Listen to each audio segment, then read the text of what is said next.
Good morning, everyone. This is Wales Only, and as you guys can see, I'm getting a little fancy with the titling on the main page now for the video. Today, this is the chart set for the UTC crossover from 15th to the 16th of June, 2021. Let's get to it. A little disclaimer: the information displayed in this broadcast is known to cause increased amounts of FOMO. Wales Only is not responsible for any losses you may accrue for having weak staking hands. Please, folks, make sure you work on that grip. Have to ensure those graphene hands are always on deck and readily available. And just to get right into it, I like to always start off with discussing what an economy is at the very basic level.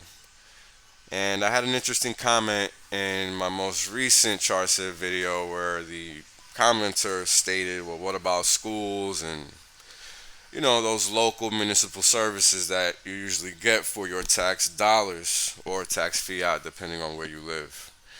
And yeah, that's a very valid comment, and we know that those services are needed. But again, this is a very high level conversation. We're not really getting into the nitty gritty because when you really sit there and think about it, clearly every local government is not mismanaged like the 95% of the local governments that are mismanaged. But there is a reason that the world is how it is today, and it can't be because everybody's doing a great job, because we clearly know that they're not. People are ducking responsibility left and right, regardless of where you are in the world, and regardless of what government we're talking about, and any level that we're talking about. It's always about pointing the finger, blaming somebody else, and saying, well, I'm just doing my job.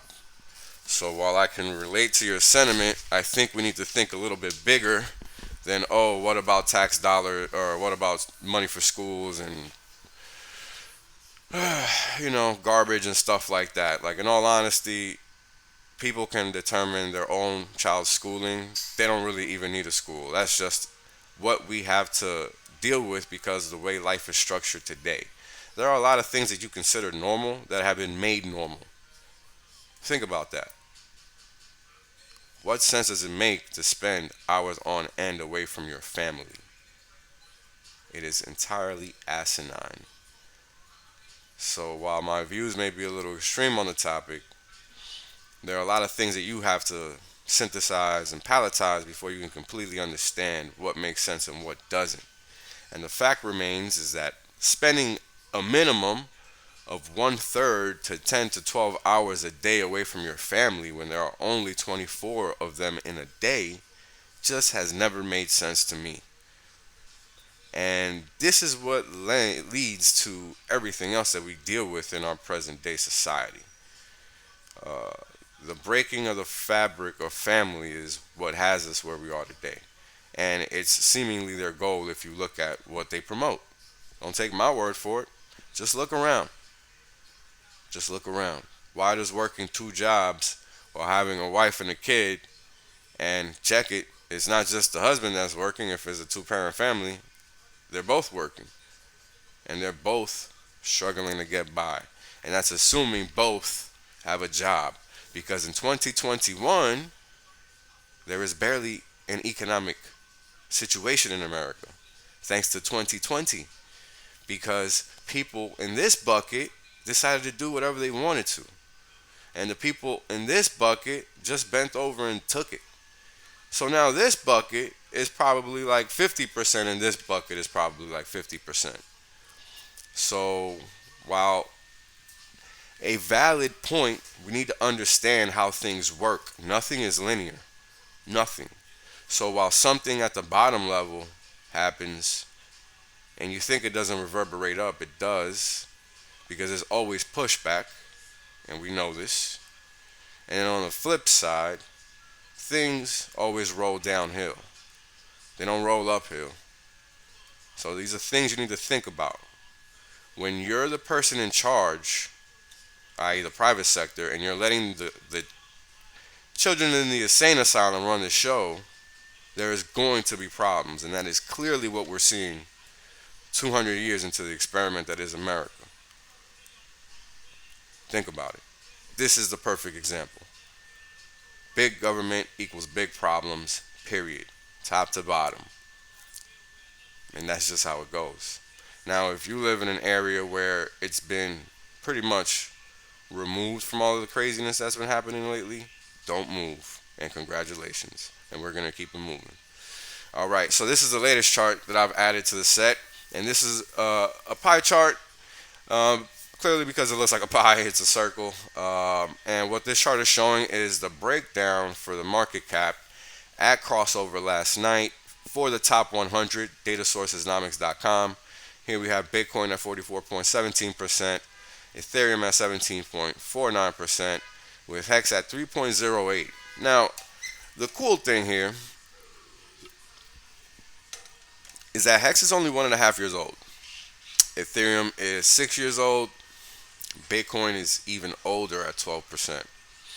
Now, it took, I don't even know how long it took Bitcoin to get to 50 million or 50 billion, but maybe I should make a chart on that because that would be something interesting to just look at how long it took them to get to that point. Because again, market cap is going to be slightly different because of the supply that we're tracking, right? Hex has 571 billion in the coin supply, or Ethereum, I don't think they have that many. I really don't know. I'm pretty sure they have less than 2 billion. I really don't know. Bitcoin, we already know it's at 21 million supposedly. And then you have the rest of the crypto market at 35.26%. So what was the methodology that I used to come up with these percentages? Let me break it down. I took the summation of the market cap for each coin that you see in the top 100 on Nomics. I summed that value up. That gave me the 100% for my pie. Then I divided each market cap for Bitcoin, Ethereum, Hex, and then the rest respectively by that total market cap, and that yielded these percentages.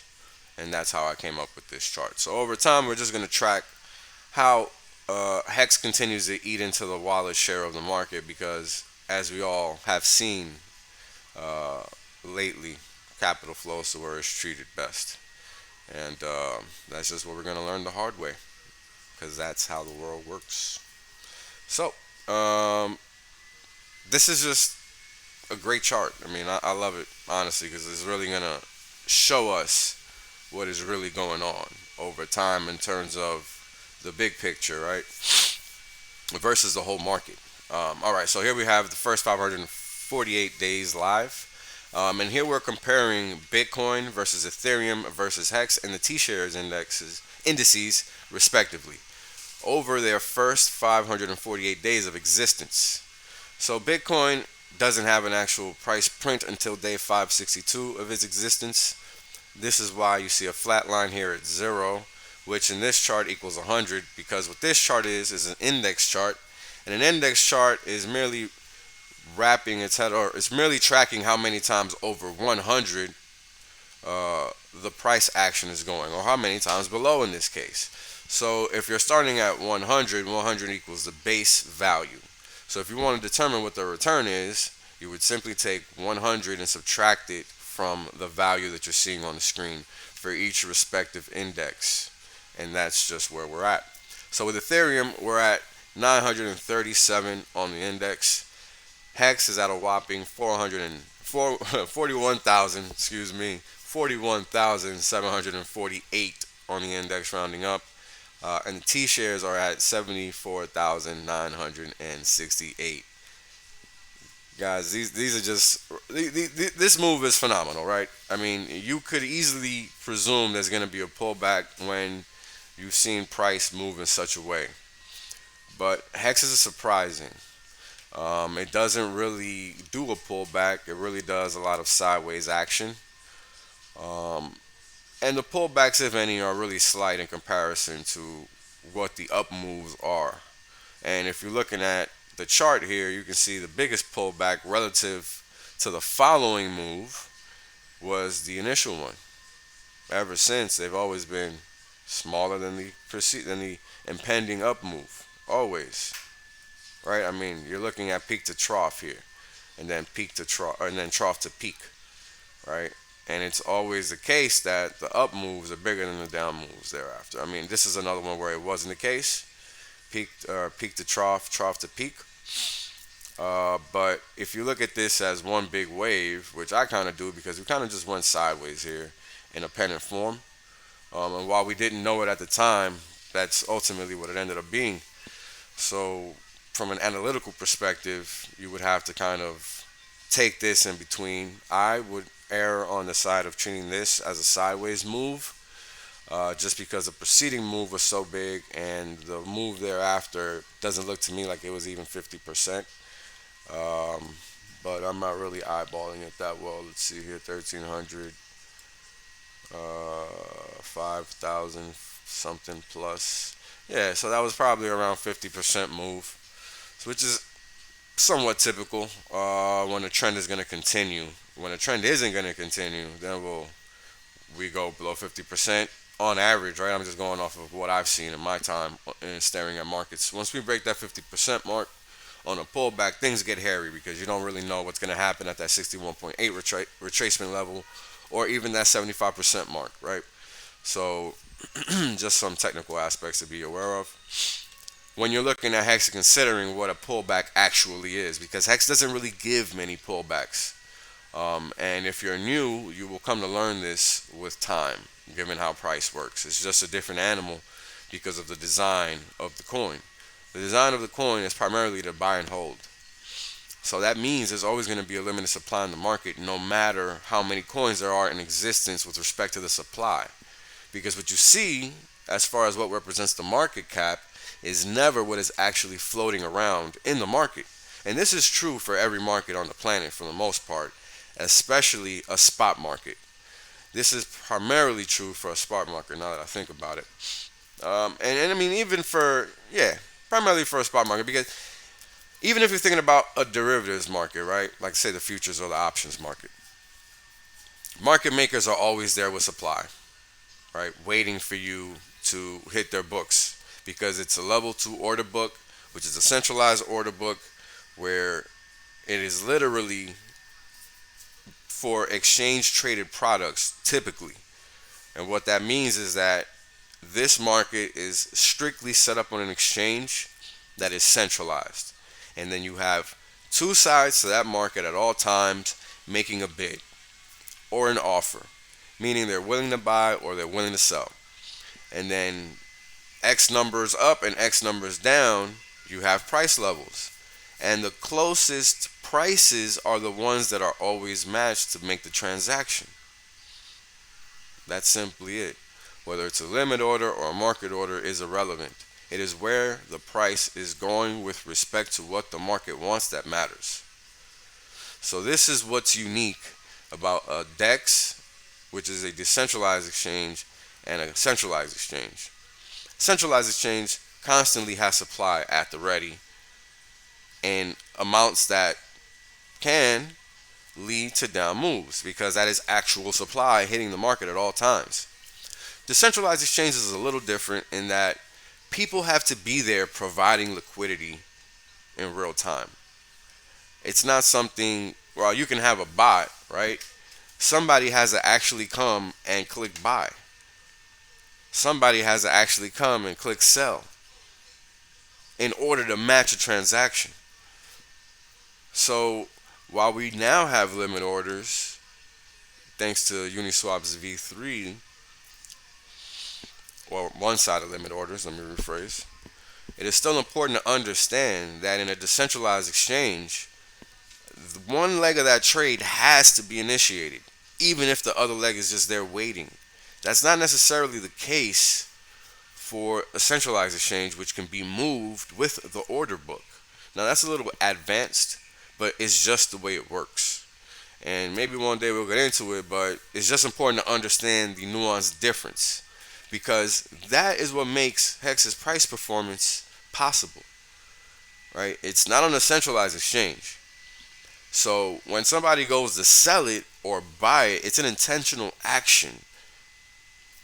You can't fake it, right? So this is why we don't have $500 price coin in year one. There's no exchange pumping it to then dump it on your head.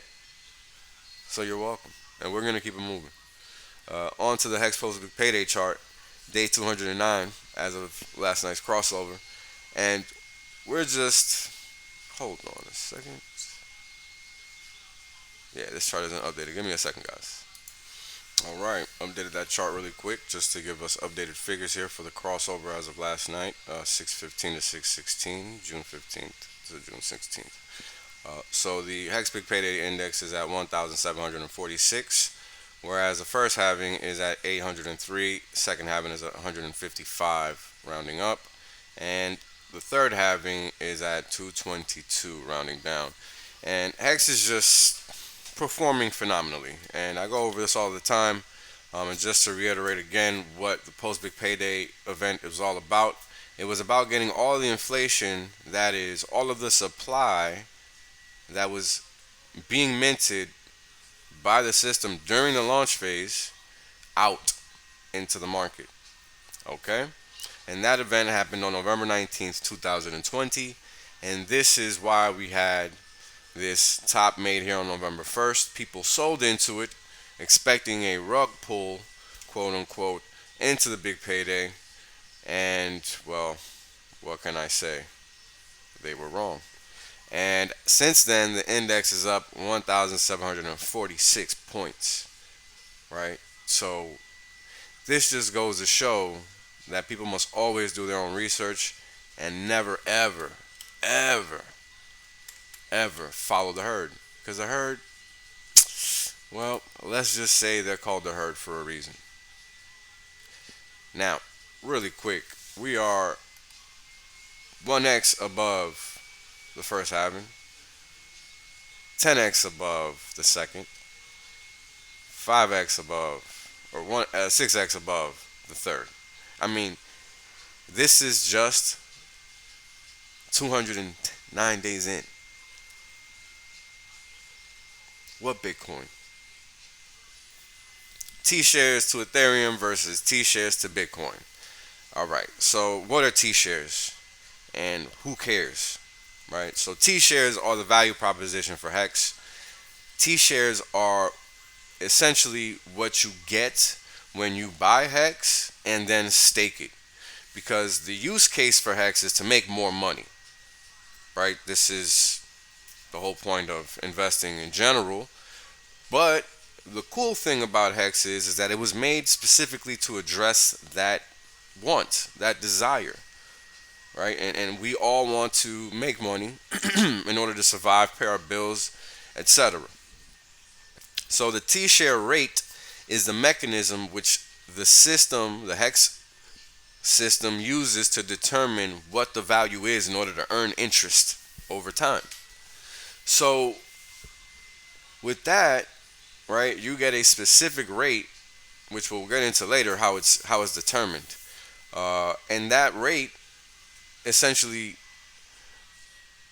dictates the number of T shares, which is the allocation of the pool that pays out the interest that you own. That's what that really is. And it's called a Terra share because there are that many shares in the system to allocate. Now, each share has a dollar cost to it. And over time, that dollar cost increases to be in line with the inflation that the system is generating. But the cool thing is that it only happens at the end of a stake. So in the meanwhile, the system is merely accounting for it. It doesn't actually exist. The coins only exist in the system when the stakes are minted. So the supply that you see is actually dynamic. What you see as the 571 cents billion, that number actually changes every time a stake ends. So this just goes to show the simple fact that even though we have so much activity now in Hex versus the start, and that number has actually reduced over time, it says something, right? Now, understanding supply-demand dynamics are very important, right? But then understanding the value proposition behind the supply-demand dynamics is second order, right? And this is what we're seeing in this chart. Because a T-share is exactly the reason you buy Hex. You don't buy Hex for any other reason. I mean, sure, the price performance is great, but once we get into the interest portion of the segment, you're going to see exactly why I'm saying what I'm saying. The returns are phenomenal regardless. And this is the important thing to understand about Hex. Now, the value of a T-share versus Ethereum is being represented by this pink line, and the value of a T-share versus Bitcoin in dollar terms, right? Both of these figures are in dollar terms, are being represented by the orange line. As of last night, I'm on Eastern Standard Time. I'm on the East Coast. The T-share value to a Bitcoin is at 4.06%. For a long time, we were just chugging around 1 to 2%. So this is entirely new ground. Entirely new ground. With the max being at 4.2%, basically rounding up. T-share dollar value to Ethereum dollar value is at 64.2%, whereas the all-time max is at 65.5. Now, people need to understand why this is significant. Ethereum is where Hex trades. It's on the Ethereum network. It is an ERC20 token. So for the value proposition to be 60% of the value of that existing coin, token, whatever you want to call it for Ethereum, is pretty significant. Pretty significant. This just lends credence to the fact that Hex does have economic utility and value. Clearly the market is giving it one. Otherwise, stakes would not be ending because people would not be starting them. Moving on. So this is the dynamic Hex stock to flow tracker. And this is where we're going to get into where the T-share rate comes from. Now, the T-share rate is merely the ratio of the dollar cost of T-shares divided by the dollar cost of 10,000 Hex, which most recently was $1,631.25 for a T-share and $907.59 for 10,000 Hex. And this is just crazy. Right, I mean, for those of us that have been around Hex for a while, I got into Hex back here when it was half of a cent. So this was basically $50 back then, right? We're at 9 cents now, making it $907. So this is growth, right? This is what we're in crypto for, and understanding all the moving pieces that made this move are what you're gonna get by watching Hexagon streams. And this is why the community is so great. It just looks how to add value so that people can understand what's going on, right? So with these two values, we got a rate of 17,973 Hex per T-share. So what that means is that when you buy however much Hex you buy, you need at least this amount of Hex to obtain a single T-share. And that single T-share is what's going to pay you what is called a payout per T-share. Now, what is a payout per T-share? Payout per T-share is what you get every night at the time that payment strikes, which is at 0000 UTC. And that payment comes in the form of Hex. Now, this line here is detailing all of the Hex the system has paid out to one T-share holder. So this is 2,182.352 Hex since inception, right? We already know the price return for Hex on the index, and we're going to get back to why I have these together here shortly. The important thing to realize is that in percentage terms, it's 197,000%. That's the return for holding one T-share since inception. And this number is never going to stop going up because the T-share gets you paid every day. This is why T-shares are so important and so valuable. When you hold a T-share, you get paid every night at crossover, no questions asked, because this is decentralized. You're only interacting with the contract, thereby making it trustless interest with no intermediaries or counterparties that have to deal with. Very important to understand. This is why Hex is so powerful. This is why. So let's get back to it. So now you know what determines the T-share rate. It is a ratio of these two values in the order that you see them here, numerator, denominator, which gives you this T-share rate. So these two values yield this value, keeping the system in line. Because if you think about it, it's a balancing act. One cannot get out of whack without the other getting out of whack. So they must keep each other in line because they have to move in tandem to a degree. And we'll see that that's true in following charts. We also have an APY of 43.22% as of last night's payout due to the emergency end stakes that we had yesterday. Now, this chart is pretty much showing how price performance tracks the value proposition for HEX, which you now understand is a payout per T-share sum line because you buy HEX to stake it and make more HEX because that's more return for your fiat, if you want to think of it like that, right? And that's what it's really investing is all about, or trading, whatever you want to call it. The only difference is really the time frame, but we're all here to make money at the end of the day. And clearly, the longer you hold HEX, the better off your returns. Because at one time, this was below 100,000 on the index, and now it's almost at 200,000. You see?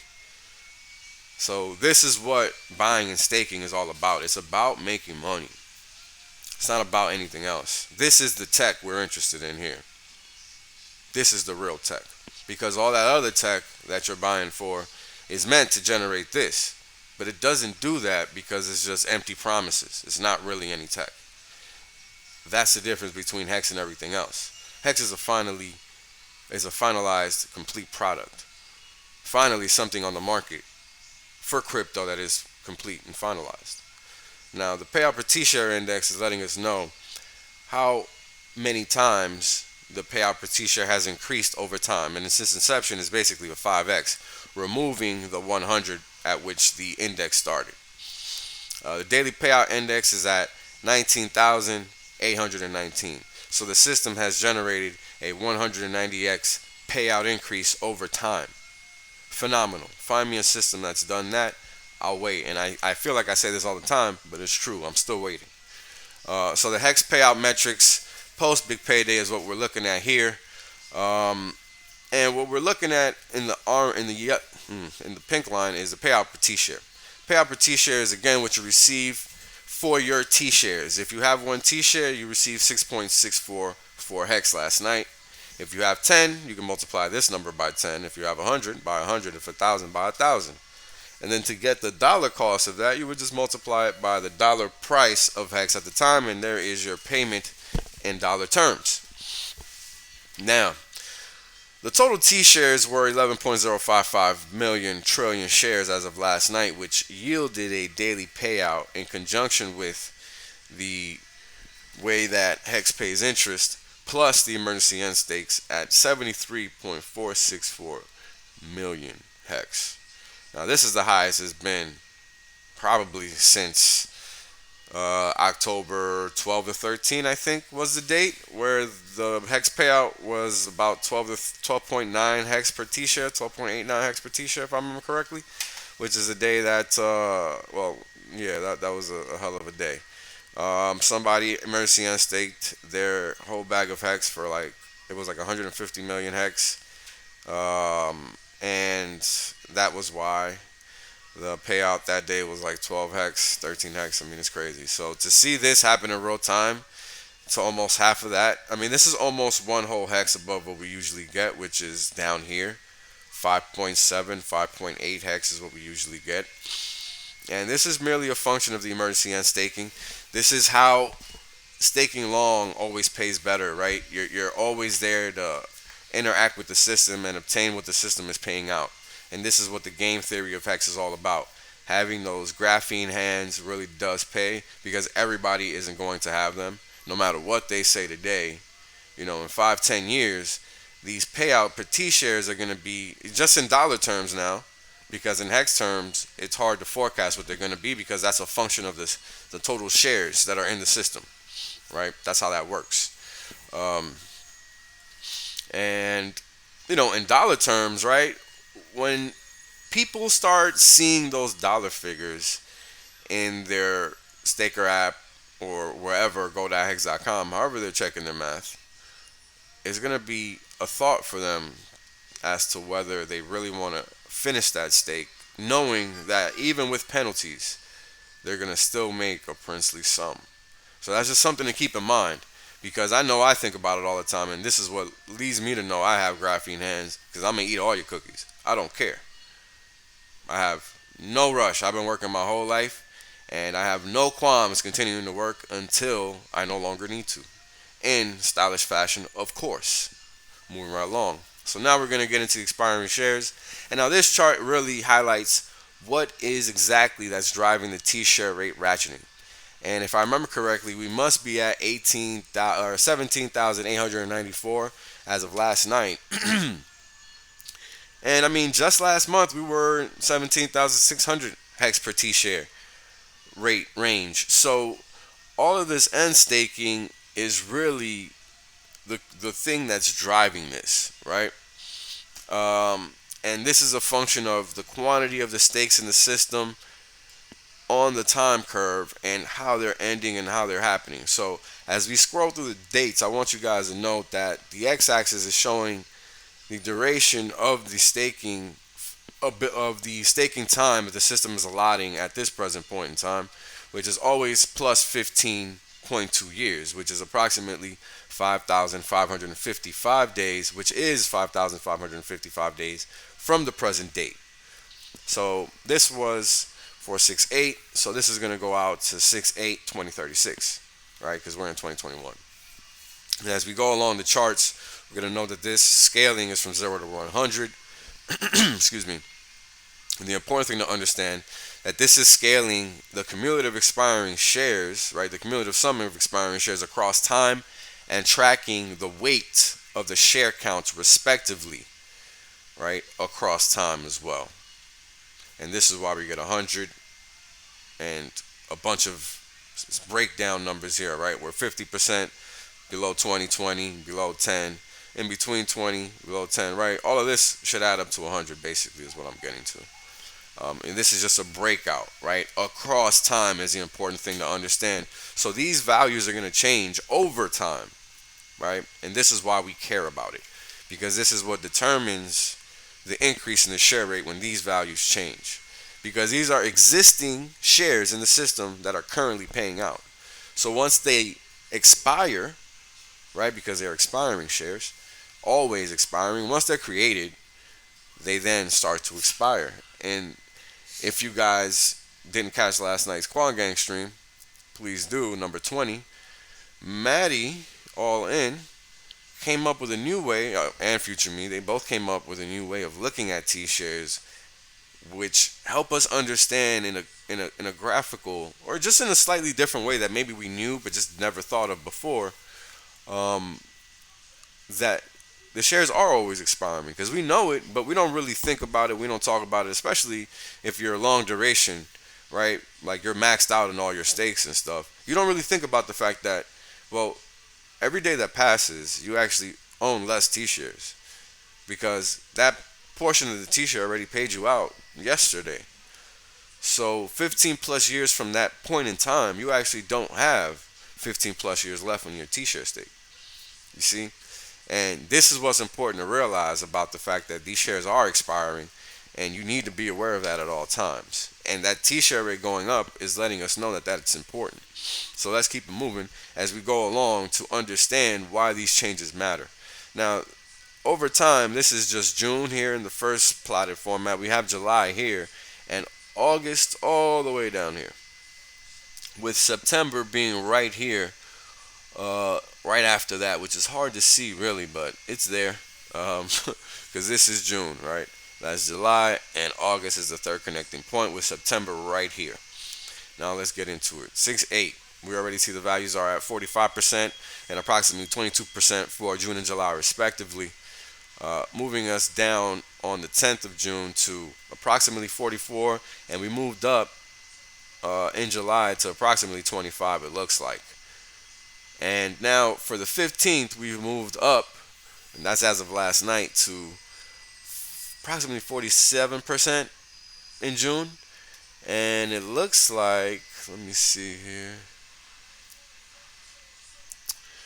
Looks like we moved up slightly for July as well, but it's very faint, very hard to tell. Looks like we're right below 30%. But long story short, the stakes are increasing, which is going to ultimately lead to a ending of stakes here shortly, because these are the stakes that are expiring in June and July, right? So that T-share rate is going to continue to move higher, because when the T-share rate, when the stake ends, that's what reprices the T-share rate, because that's when we're getting the inflation to hit the system. And it's a function of how long your stake was, as well as how big your stake was. Those two things are what's going to determine the increase in the T-share rate, because you can never obtain the same number of T-shares because of the inflation that the system generates. It reprices it higher every time. So now we're going to get into the correlation charts for HEX versus Ethereum. HEX is on the x-axis, Ethereum is on the y-axis, and it's the same thing on the Bitcoin chart. HEX versus Bitcoin. HEX is on the x-axis, where Bitcoin is on the y-axis. And the important thing to note is that, one, the correlation is zero all time. So while the correlations may move together or may correlate, while the correlations may go positive, over time they are always going to go negative as well, leading us to no correlation whatsoever for both Ethereum and Bitcoin versus HEX. Now, the important thing to note about this chart, outside of the correlations being zero, is that the scatter plot is letting you know where the HEX returns primarily lay, as well as where the BTC returns and the Ethereum returns lay.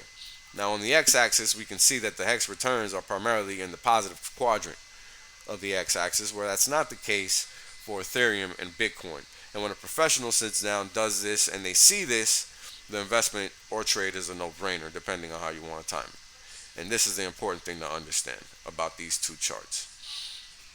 Now, here's a rolling correlations chart that lets us know that the value proposition, i.e., the dollar cost of T-shares, i.e., the T-share rate going up every day, is what is causing, right, the price to move up every day. And that is in the price of HEX, because this is how it should work. The value proposition should determine the valuation of what you're buying. Pretty much fundamental to all investments, really. And what this chart is showing is, oh, well, the scaling is wrong, and it's cool. I'll fix that in the next one. It's showing the time, and this is really the past 90 days.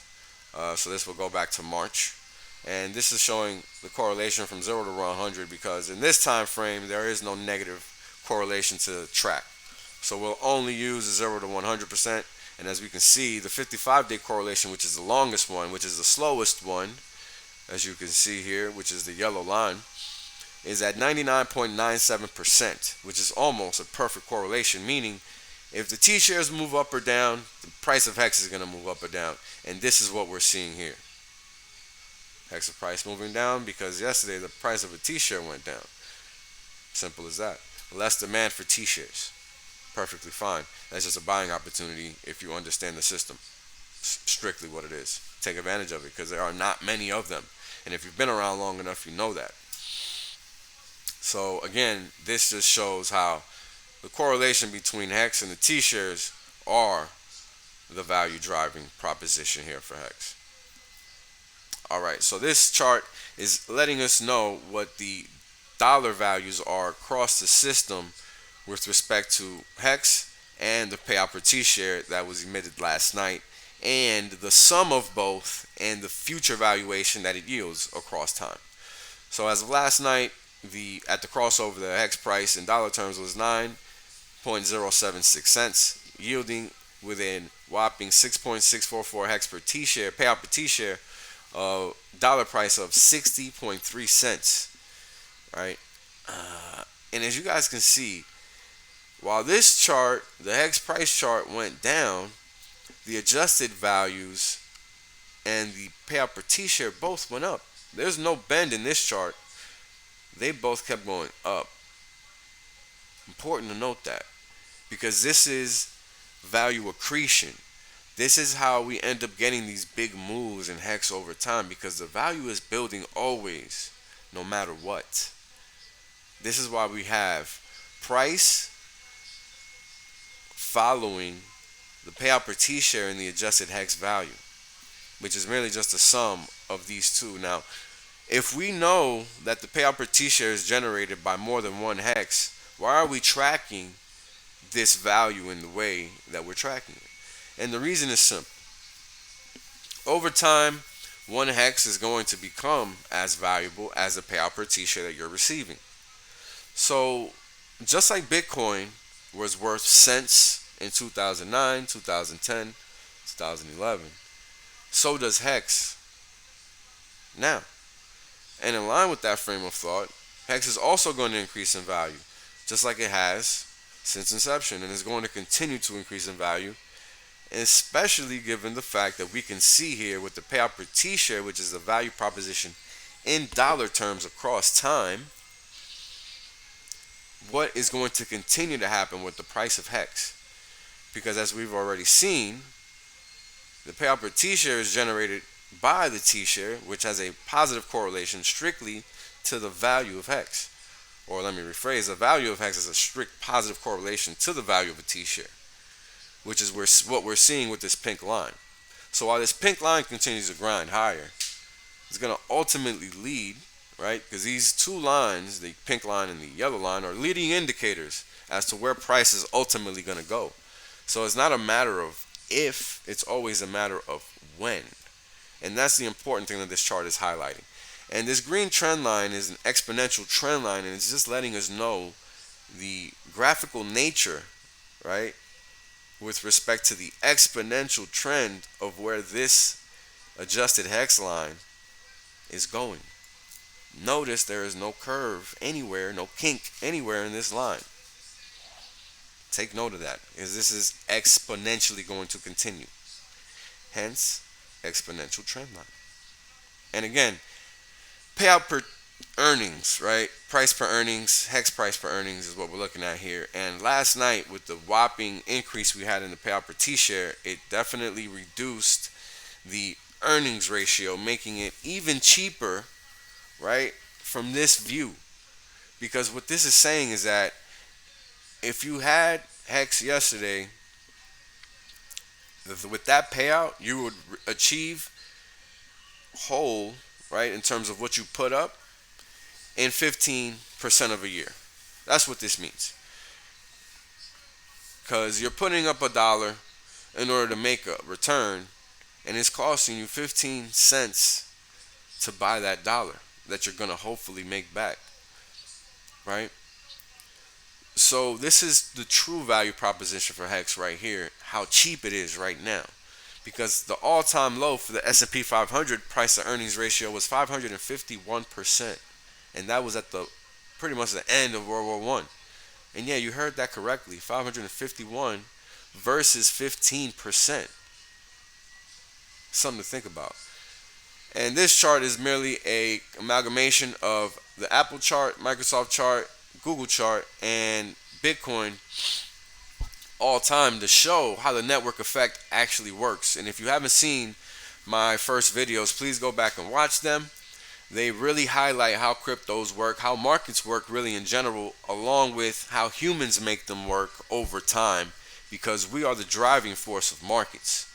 So if you look at these charts and you see they're all different assets, right? Microsoft is not Apple and is not Google and is not Bitcoin, but the charts do all look similar to a degree, and that is a function of human interaction. That is all. And this is what the network effect is. It drives things to look similar, and they're a function of human interaction with the system. They're just natural in biological systems, and that's all. And here we have how the staking ROI is determined, or the staking APY is determined for HEX. And it is merely a function of the coins staked as a percentage of the total supply. So right now we're at 9.78% or so, which is what is generating an average of about 37 to 38% APY. And the only things that cause deviations from those values are the emergency end stakes, right? Because those increase the payout we receive, and thereby the APY that we receive as well.